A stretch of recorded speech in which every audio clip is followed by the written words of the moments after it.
C'est la méthode de la liberté, voilà, c'est ça. C'est la méthode de ne plus être encastré sur des livres à apprendre le pistil et que ceci, mais au lieu de prendre un livre, de prendre une fleur et de regarder. C'est ça, quoi. Pédagogue de génie, Ovide de Crolli est dès 1900 à l'origine de Principe, aujourd'hui massivement utilisé en Finlande, le meilleur système éducatif au monde. Son grand projet fut d'adapter l'école aux enfants, et non pas d'adapter les enfants à l'école. Pour de Crolli, quand il se référait à sa jeunesse, un enfant était un être un peu brimé par une école qui l'enserrait. De Crolli a toujours dit qu'il avait été un écolier malheureusement triste, c'était un enfant sensible. Le plus important pour moi, c'est que je sois heureuse. On est libre, on peut faire ce qu'on veut. Par exemple, si on a une rédaction à faire et tout ça, on est libre de choisir le sujet. Et puis qu'on a, par exemple, on a les classes vertes, c'est très bien. De Crolli observe les bienfaits des enseignements en extérieur, fondés sur les besoins fondamentaux des enfants.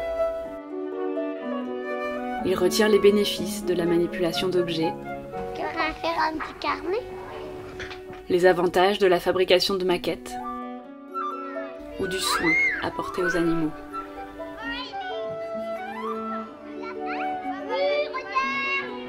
Son école par la vie, pour la vie, est au service d'un projet précurseur de mixité sociale, de genre.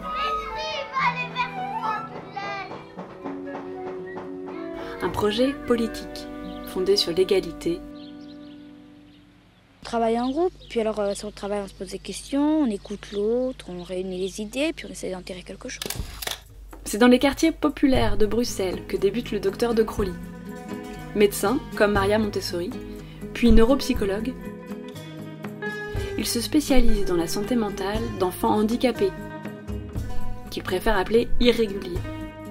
Choqué par leur misère, leur souffrance, il s'insurge contre l'école catholique traditionnelle qui rejette les marginaux. Il ne finit par n'accepter le poste de médecin-chef d'une clinique qu'à la condition de recevoir ses enfants chez lui, avec sa famille, pour les observer dans leur vie quotidienne, dans leur globalité.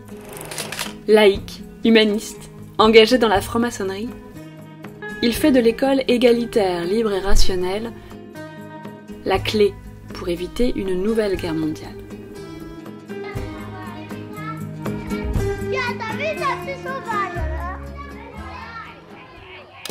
En 1921, c'est dans cet esprit qu'il fonde avec d'autres précurseurs la Ligue internationale pour l'éducation nouvelle.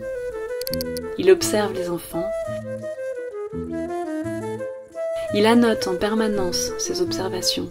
Il cherche des actions qui permettront aux petits de s'émanciper, de se responsabiliser. Alors que l'éducation se fait encore souvent dans la maltraitance. Mon avis, c'est que les professeurs ne doivent pas assister au conseil de classe. De Crolli fonde des fermes-écoles. Il développe la coopération entre niveaux, en groupe.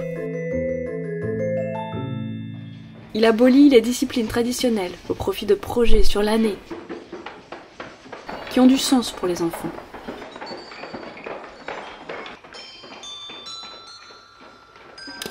Il encourage les enfants, même petits, à réaliser eux-mêmes des exposés. Le tiers d'État, qu'est-ce que c'est? Le tiers d'État, eh bien, c'est des députés qui défendent le peuple. Tu comprends? Pour De Crolli, l'école ne se fait en classe que quand il pleut. Sinon, il faut investir la cuisine, l'atelier, les magasins, la rue.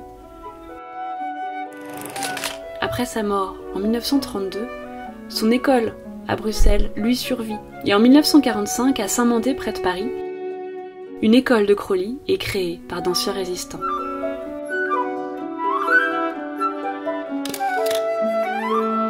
Aujourd'hui, toujours plus de pays progressistes reprennent dans leurs programmes scolaires sa vision humaniste de l'école et de l'enfance.